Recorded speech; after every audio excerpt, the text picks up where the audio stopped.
I do some voice acting stuff, and Yes. I did get a gig of doing a kid's book. So Nice. That's really fun. it is. So I'm using the technique you taught me for D&D stuff, but it has been a challenge. I love my D&D NPC voice tracker spreadsheet format.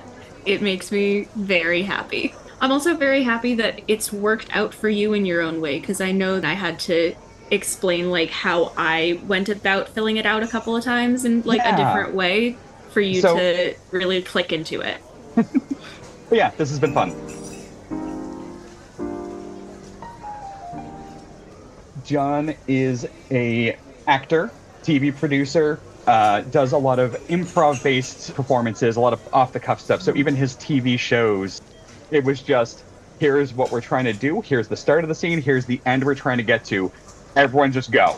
And they would just do takes and takes and takes and pick whatever one did the best fit together, and that was the whole process. Um, the one that I fell in love with was called Quick Draw, but Geico Caveman, probably before your time, actually. Okay, if it was before the lizard, then yes, before my time. Gotcha. I'm glad he was willing to do this chat with me. I am really looking to unpack his collaborative concepts on creativity and like how systems of collaboration and production and like getting complicated projects from one end to the other work. I'm not sure where the conversation's going to go. Sounds like it's going to be an interesting one no matter what. I can't imagine it won't be. So he's going to be here soon, and I know what I'm going to try to talk to him about, but I have gotten very comfortable asking you what you would like to know. Ooh, this is a tough one because I have less personal relation to like anything close to TV producing. I Hmm, guess you said he's prolific and like works on a bunch of different stuff. I think I'm curious if there's consistency in the people he works with. Like, hmm, does he have a go-to crew or is it a find new people for whatever project is appropriate and stuff like that? gotcha. On the outward facing side, like the performance side, there's a lot of overlap with his people he's worked with, but who you're allowed to bring in as crew stuff, I don't know. I'll try to get him to unpack some of that. Cool. All right, my mug's dry. I'm going to go solve that, and I'll chat with you in 40, 45, I think, maybe a little less. Sounds good. Looking forward to it.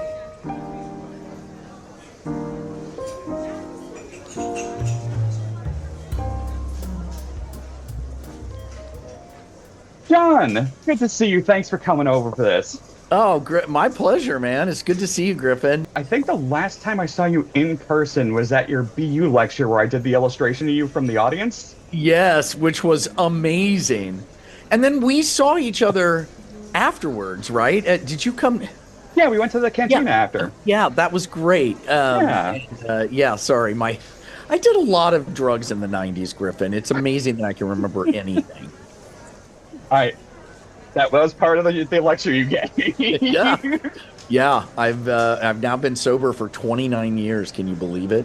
It's absolutely amazing, and congratulations on that. Glad to hear you're coming up on 30. Thank you. Yeah.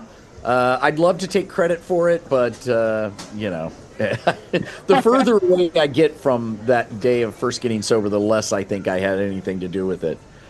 I mean, that's fair. Support systems and having the right people with you to check you is kind of the most important parts. Yeah, it really is. It really is. So you're well into that intro to Anthro with Two Humans podcast. Yes. That is Intro to Anthro with Two Humans is a podcast I do with my old friend, John McCrae, who's an anthropologist now. So we discuss anthropology issues, but obviously, since I'm involved, it has a comedic bend to it. And Oh yeah, he's also a really funny guy. I mean, yeah. so yeah, we just did our 70th episode, and we have a growing group of listeners who are very committed to it and suggest topics, and we've Oh, done that's great. tons of great topics. Anything from like anthropological issues of prehistoric time to current issues and things like sleep and things like anything that affects a human is really, it's cool. It's really neat. It's fascinating. I learn a ton from it because it's while it's loose and funny, it's very well researched. Oh yeah, no, but the way you two play off each other, absolutely love it every time. Yeah, me too. And I saw that 10 Items or Less made a Jeopardy appearance days ago at time of this discussion. My life is now complete. Yes. 10 Items or Less, which is that show I did for TBS back in the day, was a question on Jeopardy. It was amazing. And they even showed it was a $1,200 level question too, which was great. Wasn't a daily double, but it was a little screenshot of you all. Yeah, they showed a picture of the cast, and my phone just immediately blew up because everybody was like, "Oh my god!" Those Jeopardy junkies out there. Yeah, but I gotta say that was pretty cool. That was pretty neat. Definitely one of those little zeitgeist checkmark bench bucket list moments. one of the guys who emailed or texted me first was Jack Barbarian, who is the owner of the store that we shot in. And that's amazing. He was so happy, and it was just so funny to talk to him again. Because when we shot that show, the store was open for business while we shot. Oh wow! Yeah. So all the extras, or most of that, occasionally we'd hire, but most of the extras in the show are real people that are just shot. That's amazing. I know. Amazing what you can do when you need to, just to make a project like that come together. It made it so much more fun, because otherwise we would have had to rent the store and shoot at night, and that's just No, it changes everything. Yes. It's hard to be funny at 4:30 in the morning, No, but that was one of your shows that I had never been able to get into because I couldn't find it in any place. I had found you obviously through Quick Draw, and just falling in love with that way when it came out. Like from the day one, I was just like, oh, I live here now. Yes. But now, with 10 Items or Less being on Roku, I was able to catch up, and then like right after, I think I finished it like a week or two ago, and then Jeopardy, you post next, and I'm like, maybe you caused it. Maybe it was your energy.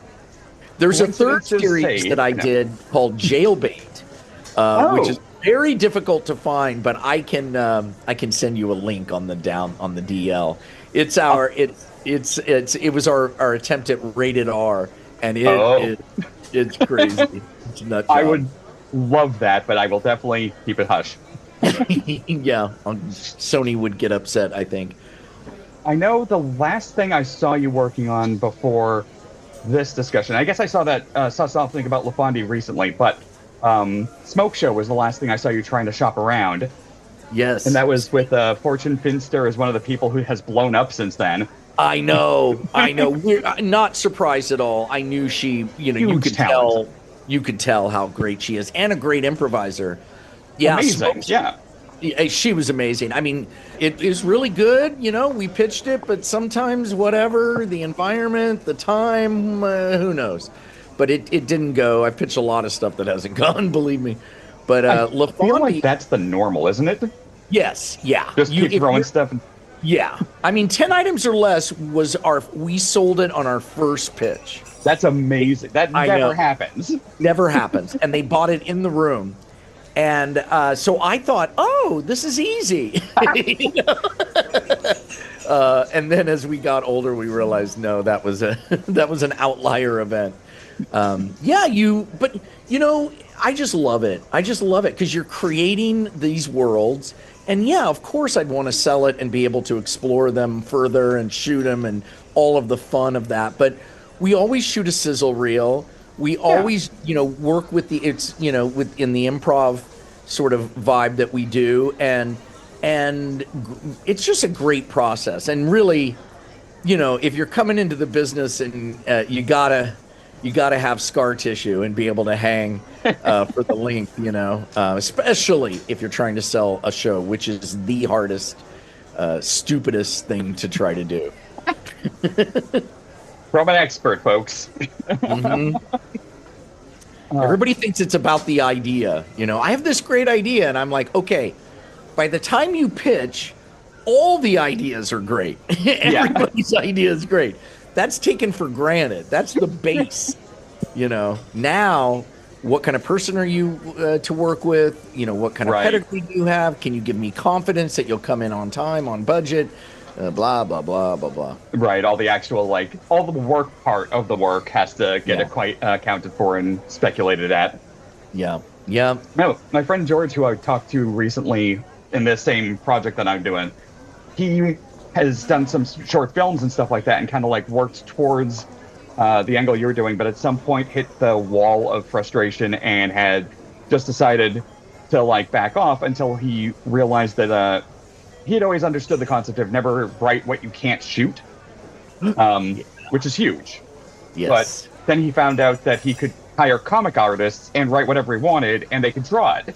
So now he's been doing that for years. Wow, that's amazing. I love that. Yeah, he's found his medium. That's so great. I love that. Because we were both talking about how the idea is the least important part. If you only have one idea, it feels like the most important part. But for anyone creative as a way of being, the one idea just leads to the next, leads to the next, leads to the next, and you just keep going until you find the one that clicks. Exactly. So many people are worried about getting ripped off. People. They're always like, John, how do I protect my idea? And I'm like, look, A, you can't really. Right. B, let's hope you get ripped off, because that means somebody's interested in it. And you'll be protected to some extent. But really what you always have is your brain. It's not the idea, it's your brain that's able to create these ideas. And who knows if this is the idea that goes forth. Maybe it will be, maybe it won't. But yeah, I think new people especially, and I did the same thing, get very precious over an idea, and they hold it very tight. And no, I would suggest just the opposite. Let it hang. Tell people about it. Get feedback. Take advice. Reject advice. But don't put too much on that first idea you have, because it's like winning the lottery. It's how good it is. I do like that you hit both take advice and reject advice, because God, if I can't, the number of projects I've had where people are throwing all this info out and I have to pick and choose what makes sense, knowing what the end result is. But I know some people who don't have that filter, and they'll take any advice just because of that lack of confidence, and then they end up in the worst spot. Yes. Yeah. That's the hardest thing is when you play. I remember one of the first shows I was on, this terrible show called News Weasels, years and years ago, and we had a premiere party, at our house. We brought all of our friends over to see it, and I thought, oh, this is going to be fun. And no, it wasn't, because everybody had an opinion, and they thought, oh, you should do this, and oh, I like this, I didn't like that, and I was just like, oh my God. So I never did that again. By the time a show premieres, and you probably know this too, you're so tired of it. I've seen every inch of footage a million times. I've done multiple cuts, scripts, versions. By the time it airs, I'm sort of like, oh God, I hate it. Very much ready for something new at that point. It's like, oh Jesus. It was such a battle getting to this place, Oh, but no, I know a lot of creatives have this glitch where they do think that every idea has to be protected, every idea has to be precious. Heck, even with the watercolor kit project that I've been doing, which is a manufacturing project really, but it's still so cool. Thank you. But there's still some innovation there. Everyone I've talked to is well, how do you make sure that you don't get ripped off? I'm I don't. I make sure that the quality hits the mark. I make sure I keep it to my standards, and I hope that whoever does copy it does a worse job. That's all I got. That's all you ever had. That's all you. It's not. And yeah, it's not like this is we let things go because it's better for our mental health. It is, but it's also we let things go because we can't hold on to them. You just can't do it. It's a losing battle. Yeah. No, there's only so much you can control, and being part of the world, that's a very small thing where you can control, and you just got to stick to it. But, okay, so how do you keep yourself focused on the next idea? I'm good at keeping a few plates spinning, and I don't know why, but I've always been that way. So I kind of triage. I have my number one baby that I'm working the most on. In this case, it's LaFondy. And then I have Which I do want to talk more about. Okay. And then I have my other projects are in various stages of incubation, So it's kind of like a conveyor belt, and some things are further down and something. But people are like, wow, how do you do that and how do you keep the quality up? But for me, it keeps me excited, and it also allows me to be open to change as these things are coming, which is the hardest part. It's very hard, but it's huge if you can remain flexible because, like you said, if you have multiple plates spinning, even if you put the most work into one project, if one of the other ones suddenly catches interest from somewhere, that you've got to be on the pivot. Which it does, and things that I've done 10 years ago that I thought were dead in the water. We had a thing that we did we pitched it around, everybody rejected it, and then literally 10 years later, somebody from MTV bought it outright. That's amazing. We didn't even have to pitch, which is crazy. So you never know. You just never know. I love getting this perspective because I think from the outside in, everyone thinks that there's this very strict gatekeeping and structure and whatnot, and there's all this this heavy concern about Nepo babies coming in and just jumping over the lines. But I don't think they realize how many of those people who have that secret backdoor entrance that we never see them go in, we also never see them come out because it doesn't work for them either. Right. Because in the end, it's got to work, and in the end, the machine has to run, and it's like starting up a startup company. A TV show's like a startup company. You pitch it, you get the funding, and then it's something that builds and grows over time, hopefully. But they're very similar. I've talked to people who do startups, and it's like, oh my God, the mindset is kind of the same. And like you're talking about with the paints, it's sort of this thing, You create it, you pitch it, you sell it, distribute it, With this, the other thing, and I think this goes back to the advice thing actually, is the number of people who I had, because I was going into a realm that I had no real experience with. Right. And the number of experts who were like, this is how this step works, and this is how you have to do this, and this is the only way to do this. And every single time I would spend 3 months doing what they said with no movement. And then I would just be like, all right, let me try something that I think just might work. And then that would be the thing that worked. And then they would be confused. But every step has been like this. Well, and you're such a creative person. I mean, you do a lot of different things. And I think that gives you a perspective. And I can relate. Right. And I think that gives you a different perspective on how to attack problems, Yeah. And it's not this kind of linear. I met with an actor once. And he was like, I'm going to do this, and then this is going to happen, and I'm going to do this, and then this is going to happen, and then I'll be on Saturday Night Live. And I said, well, what if you don't get cast? I mean, what if you don't get cast? And he's like, but it didn't compute to him because he's like, but I've done all these things. Yeah, like, he just saw the dominoes as described. I'm like, dude, all of that can happen, and you can still not get cast. Yep. Amazing. So, you have LaFondy going on. Yes.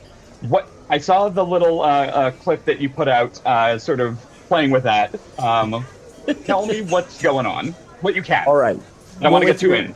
Yes. Right. Okay. So LaFondy is an Icelandic word which means alive, and essentially, it's a grocery store show. That's right. It's another because for those who don't know, 10 Items or Less was a grocery store show, and the CEO of Sony. Oh. The CEO or the president of television of Sony, when we made 10 Items or Less, is now the CEO at a big studio. And he came to me and said, John, I've been thinking about you. And I was like, what? Because, I mean, this was like my boss's boss's boss's boss, like I met him. And he said, yeah, would you be interested in doing a show in a grocery store. And I was like, another one? Something like the grocery store whisper. And then he said, but I want to do it in, and this was all his pitch. I want to do it in an Erewhon type grocery store. An Erewhon, you guys don't, there's all different kinds of them all over the country, different brands, but the most extreme is this grocery store called Erewhon, which is in LA, which is like you buy a pair for $16. Right. Everything's non-GMO. It's ridiculous. The Kardashians shop there. Oh. It's just like it's just. And so I went to Erewhon. This is the stuff that hurts my brain. I know. I went there and I was like, this is hilarious. I was like, this is a really good idea. And so I wrote it up and we have a deal and we're going to pitch it in February. But in the interim, they've allowed me to develop the show through an Instagram account called LaFondie Groceries. So it's been great because I can bring in other people, I can shoot scenes, I can throw them up, see how people like it. Actors are allowed to create characters on the fly. Oh, that's wonderful. Creating this kind of world through Instagram and TikTok. We have a TikTok account too. And it's just, I love it. I love it. I absolutely adore how you are with the people you work with. Like, the number of people I know who collaborate with others but try to over-control stuff is weird to me, because the people I know who do the best work, and you included, they get the right people together, they set down the boundaries, and then they get out of the way. Yes. That has always been my approach. I'm there. This is about the improvisers or comedians or actors that we're working with, and how do I create an environment where they will do their best? Because if you do that, then, and that doesn't just go for cast either. That goes for camera, electric, wardrobe, makeup. Just try to gear things towards their talents rather than force them to do what I'm creating, Yeah. I think this goes back to that being too precious with the idea, having to feel like you have a vision that must be adhered to when you've got really talented people who are trusting you. Trust them back and you'll get great stuff back every time. Yeah. I mean, I think writers especially have trouble seeing how collaborative film and television is. They're in their world and they're on their computer, and I do this too, where it's like, okay, this is what I want to see happen. But then you've got 100 people that have to actualize that, and you want all of them to bring their talents, because nobody's in the film and TV business for the money. If you're in it for the money, you're in the wrong business. Everybody who's in it, even the gaffers and even people like that, the electricians, they love it. They love making something. No, even for them, there's a creativity to having solved the problems they have to solve on the fly that gets stimulated in the process. Well said. And if you can encourage that, it ricochets around the whole crew, and in my opinion, makes the show better. Ricochet's the right word. I like that. I wouldn't have thought of that one. Yeah, the only rule I have on my set is you can't be a jerk. If you're a jerk, you got to go. And it's no offense. If that's the way you live life, that's great. But it's not going to work on our set. It just isn't. If you're a jerk, you got to go, no offense. And while the jerk is very much offense. And you're still just being polite about it. We had and it was an electrician, and I came up to the hair person came up. She was crying. I went up to get my hair done, and she was crying. I'm like, "What's going on?" And she had asked for power, and the electrician that she had asked to was a real jerk to her, and just stupid. And so and this wasn't his first offense, but it was a bad one. He really was out of line, and so we fired him. And the head of the department said, "Hey, he wants to know if he could talk to you guys." And so we said, "Yeah." And he apologized. And no one had ever called him out on that kind of behavior. And then he was amazing. It was like Scrooge, he totally changed. And he was great. Very rare story. That is not. Oh, no. So nobody had ever told him, hey, certain behavior is important in a workplace. And I mean, now things have gotten so much better, with the culture of film sets. It's gotten a lot better since Me Too and Black Lives Matter. I think that has changed a lot, and it's still far to go, but I've never seen as good as it is now, ever. No, that's great. I love that you're also the person who lets everyone play, but will protect your people so they can. Huge. That is less common than you think. Bottom line, it's hard to be funny when someone's a jerk. Yeah. Well, the other thing I want to spotlight is I don't remember, this might be an old Japanese philosophy concept that I remember absorbing at some point. I might be wrong. But there was the idea that it's better to give a second chance to a person who's made one mistake than to kick them out and try to replace them with someone else immediately who's never made a mistake, because at least the person who's made a mistake has potentially learned something. Yeah. And giving that person the second chance and then they just delivered is wonderful to hear.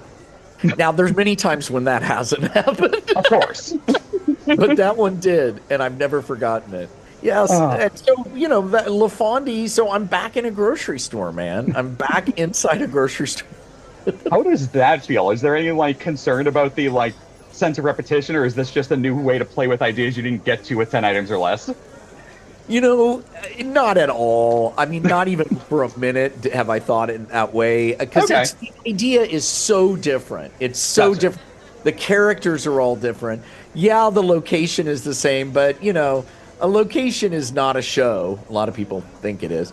John, it'd be funny to do a show in a factory. Well, yeah.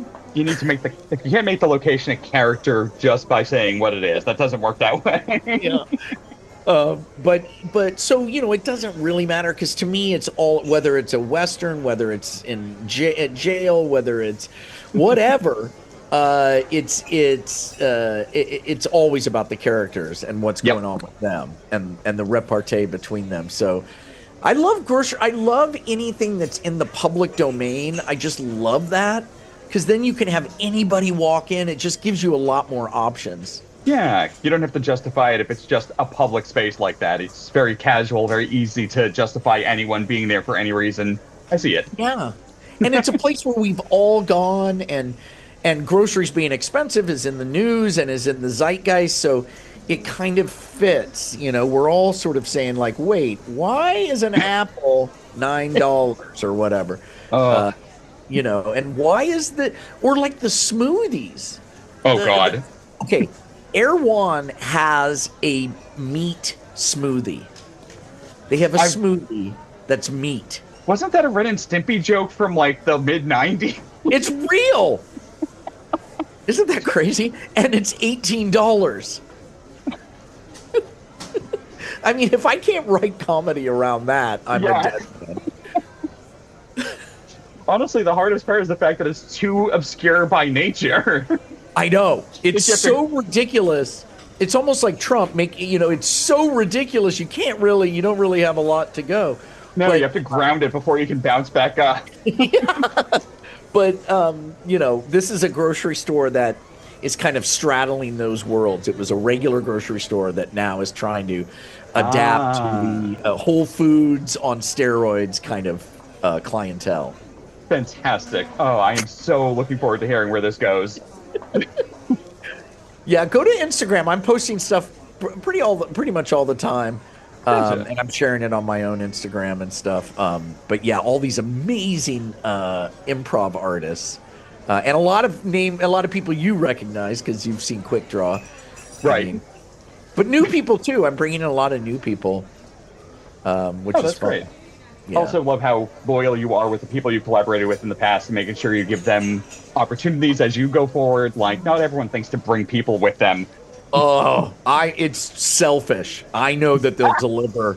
I wish more people kept that mindset, though. I mean, Bob Clendenin, who I've put in everything I've ever done, is a genius. I mean, he's just, oh my God, it's so amazing when we're editing. It's and we're looking for an out on the scene, like a blow they call, like a funny thing where you go out on scene. It's always, what's Bob doing? What did Bob say? go to Bob's camera. Quick draw, like 90% of the time, he's in a room, he's the last word before you pop out. If you look at my shows, I mean, he is, especially on the act breaks, it's almost always Bob. Just the weird thoughts he generates on the fly. Oh. Milliseconds of genius in frequent succession. and a lovely, lovely man. Just great to work with. Just, totally pro, no Love BS, it. On time. And he's been in everything, that guy. I mean, I've definitely seen him around. I'm always just, the number of times I've seen him and been like, oh, and then it takes a little too long. I'm like, right. It's Bob. Yep. I mean, you look at his resume, it's unreal. It's unreal. Amazing. I know you have to go soon, but is there anything that's been like frustrating you that you want to hit on? Because one of the things I'm trying to unpack is like toxic hustle culture and how to avoid that crud. Well, yeah, I mean, L.A. has been in the Hollywood, the film and TV business, not so the TV business, let's put it that way, has been going through a huge change. The pandemic really shut things down, obviously. And coming out of the pandemic, there were 2 strikes. Yeah. SAG and the Writers Guild. I'm members of both unions, but those strikes, no one could perceive this, but those strikes combined, I think, with the pandemic, combined with a third element, which is that the streamer companies, in my opinion, were managing things poorly. They were going for big time hits like Game of Thrones, which is fine, but they weren't nurturing other shows along the way. They weren't building anything. And so now, and they weren't making money. You think like Netflix wasn't making money, but you look at these companies, and when you get to the bottom line, they're losing money. And because for every Game of Thrones that goes, there's 9 of them that cost $1 billion that didn't go. And so I think the shareholders who, have now been like, okay, enough. It's time to start. You look at like Discovery purchased the big like mergers and they've fired 30% of the executives. They shelved those 2 finished projects just for the tax write-offs. Yeah. Yep. So I think those 3 combination of things has made it really, really tough. I mean, I developed LaFonde last summer, and it's only now that nobody's buying anything, and that it's really been kind of stuck. And I don't think that will continue, but it is sort of, so it's been a really rough time. A lot of people not working, a lot of people, especially on my level, not the big time A-listers, but the kind of medium level has really dissipated. I am seeing a lot of like buzzing activity happening on the indie circuit lately as people are looking for other ways to move projects forward and express stuff because they don't want to be dealing with these industry weird boxes anymore. But it's true. I mean, it is interesting, and my production company, we kind of have feet in both worlds of like self-produced or branding or that kind of stuff, and then we're still in the world of like pitching to studios and networks. So how have you personally been keeping your head clear with all this? Like, have you just been prioritizing interestingly? Is it just picking your targets? Like, I've taken jobs that I might not have taken, but the thing is, like, I took a job for advertising, and I gotta say, I really loved it. They just needed me to write, they just needed some funny stuff. So I wrote for this huge advertising, and it was really interesting. Like, the corporate culture, I don't really experience that much. And so I loved that. So, and then I've also been doing a lot of live performancing. Yeah. A lot. And I mean, Griffin, I could tour like 200 days a year if I wanted to. It's insane. Amazing. People really want live stuff. Yeah, for sure. And I've been doing internationally. I just did Austria, Bulgaria, Bratislava, Is this United Kingdom. I know I know you were doing the messing with layer thing. Yes. Was that? What else have you been touring with? That's it. That show. Just okay. That show. We can tour it anywhere. It's with Susan Messing, who's also in LaFondy. I've released a few cuts of her. Wonderful. She's a super talented improviser out of Chicago.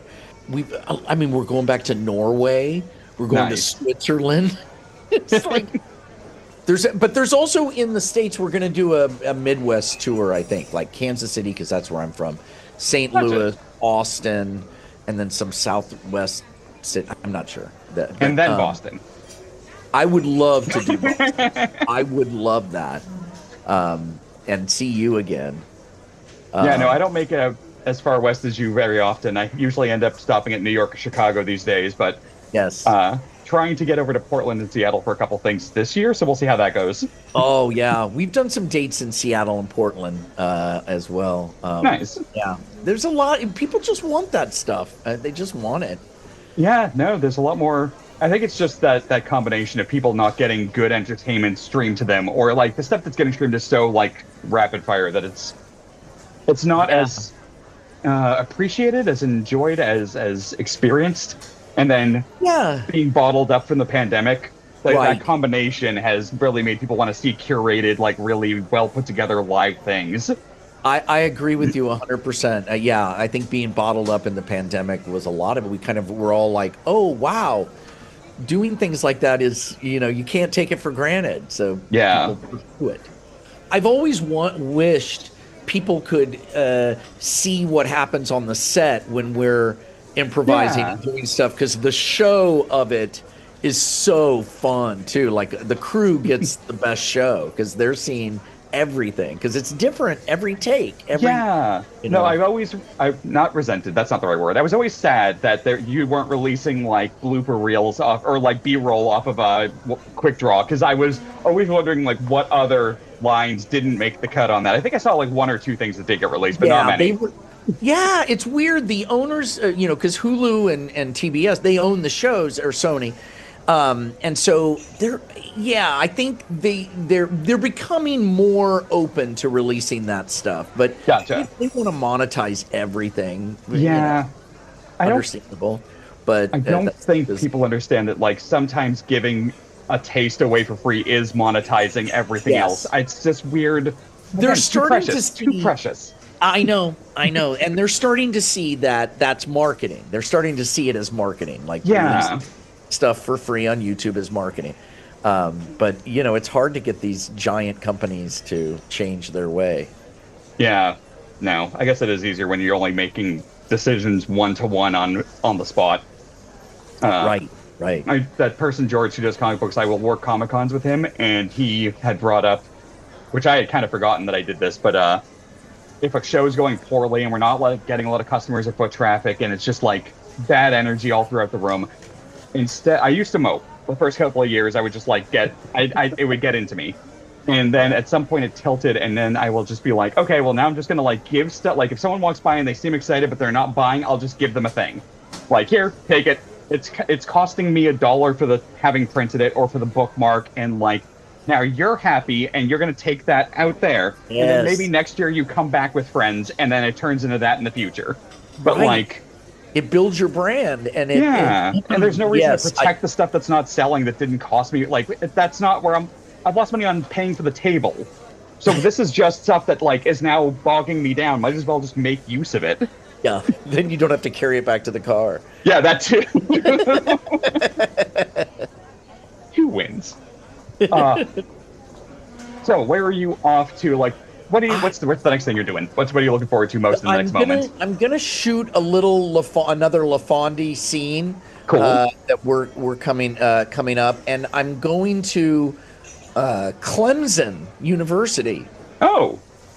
To scout and cast for a student film that they want to do a feature, and so I'm gonna direct it and write it.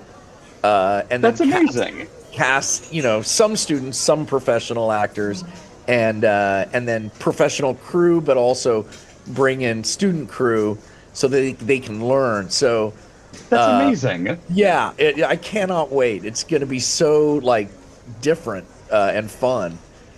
It's a producer that I've worked with a ton, and he's now a professor there. And he said, "Hey, I have this idea. Do you want to do it?" I was like, "Okay." Absolutely brilliant. I got to write it, which sucks. There is always the hard work next to the fun work. But I get so much done on the plane, and I travel so much now. I can really jam stuff out on the plane. I don't know why.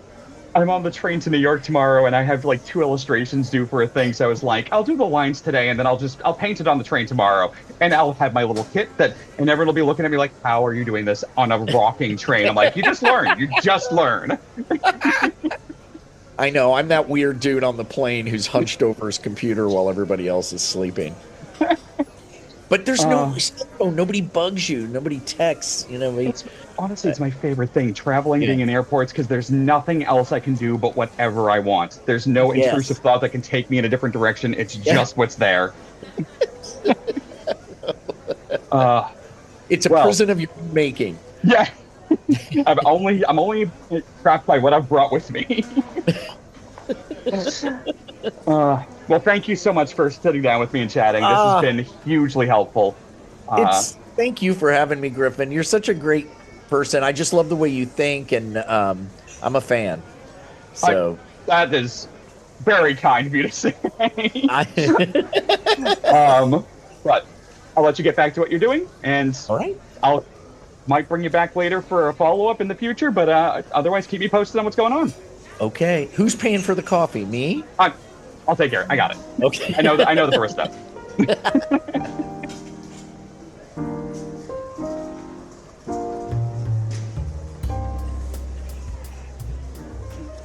God, I love talking to John. There is never a point of a conversation with him where I am bored, where I'm not smiling or laughing. It's insane. And it looked like you were having a good time. Yeah. He makes it very easy to be comfortable in the conversation, no matter what. And I can see why his charisma clearly is a big value add for a lot of what he does. But I definitely came away with some interesting stuff, because neither you or I really have a TV adjacent production knowledge, or that's not our method of anything. Nope.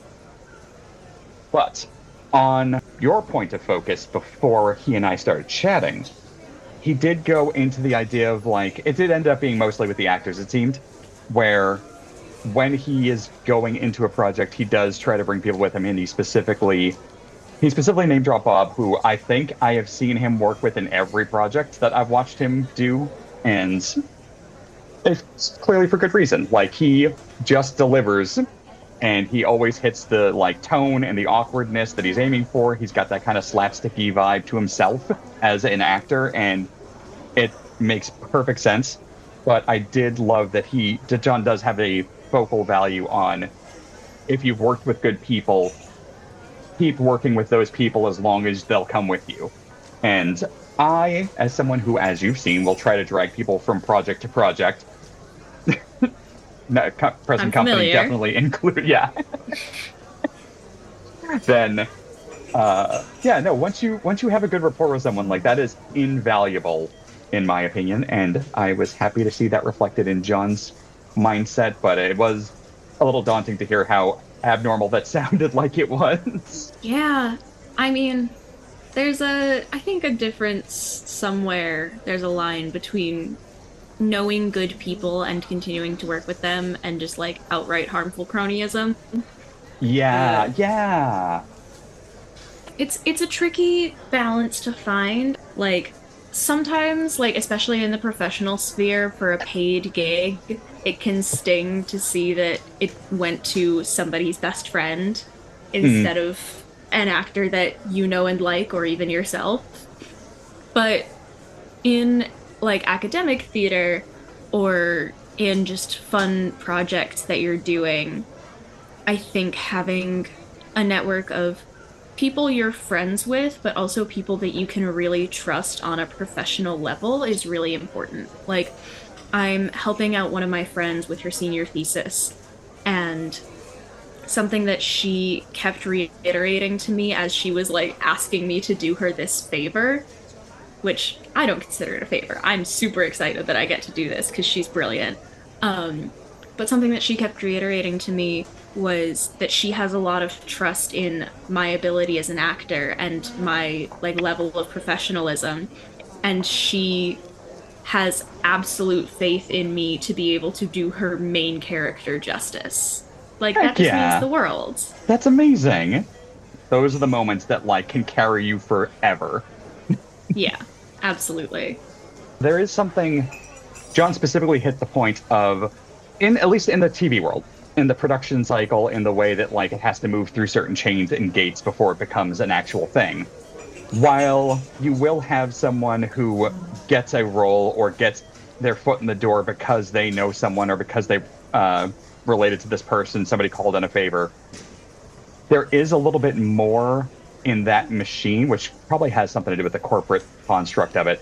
But if you can't deliver once you're there, then a lot of those advantages end up useless. Obviously, like, we see from the outside stuff that gets published, produced, Released? Circulated. Like M. Night Shyamalan recently put his daughter in a project and like literally made the project to focus on her. And there was a lot of criticism because people didn't think that she did fulfill the requirements. And that's got to be really rough. But like in most multifaceted systems where it's not just essentially a vanity project being put together by somebody in the industry, there are a little bit more buffers and gates to keep that from ending up as the end result. There is It's interesting. I don't have a direct point of reference for what you're talking about, so purely from the information you've given me, I think it's interesting that people are talking about this person not being able to fulfill the requirements of the role when, according to the information that you gave, it was made for them. Yeah, it's very interestingly weird that like criticism is directly in face of both intention and control. And I mean, audience is gonna audience, but yes, Patrick H. Willem, who does a fantastic YouTube channel, did a episode kind of teaching people how film criticism, like a nice beginner crash course for talking about films. And there was definitely a focal point. Critics or audiences trying to take a critical perspective against a work because it's not what they thought it was going to be is very different than considering the intention of the project and what they were trying for. I think that's an important thing to learn, especially as a creative yourself. General you, not specific call out. Especially in creative fields, strong opinions form. And it's difficult, but it is a reckoning you have to have of like, some things just aren't for you. Sometimes you're gonna hate a thing, and that doesn't make it bad. And even if it is bad, you can still dislike it for, you know, superficial reasons and not because it is not high art. I like when you do the other voices. One of my exes, a point of contention I would repeatedly trigger in her was if we were watching a movie together, I would sometimes just make a noise and like, oh. And she would think that I was criticizing it in a dislike way. And I'm like, no, like you're a scientist, and if you saw someone trying to solve a problem, you would still notice what they did different than what you would have done. That's not you saying they're doing it wrong necessarily. This is the same thing. I write stories. I didn't think that was going to be the payoff to that like setup. And but yeah, she would get really aggravated with me and just would not accept that I was not. She was just stuck on thinking I hated things that she wanted me to like. I'm trying to think if I have something about like. You can. I don't think I do. That's fair. Like Right. I've griped enough. That I is don't fair. need to complain again. But no, overall, it is just nice to see that there are collaborative standards and there are people who are operating in these roles of kind of leading projects where they are taking everyone into consideration in the way these projects work and making sure that everyone feels valued and gets to shine. Yeah. Yeah, I absolutely agree. I think it's very meaningful, and it's also a great way to build a network. It's a great way to make yourself somebody who is loved in what you do if you are clearly careful about your people. Yeah. Yeah. So that being said, if there's anything you ever need, remember to let me know. I know, I have promised. I got you. Uh, Well, I have my third ever bartending shift in just a half hour or so, so I gotta go brush up on my classic cocktails. And I'm very excited that the long con I've been playing at my big adult job has finally panned out, and now I'm on the bartender list. I am so happy you finally got there because I know you were kind of excited about the concept for a while, and I'm a little envious. I've been planting seeds for as long as I have worked there. Go have fun slinging drinks. I will talk to you next time. Sounds good.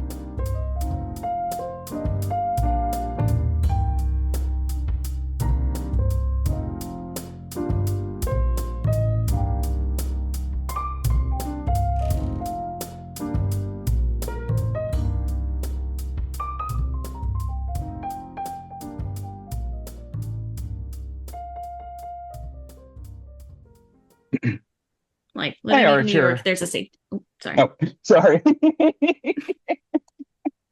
And that's the end of the conversation for the day. That's all, folks.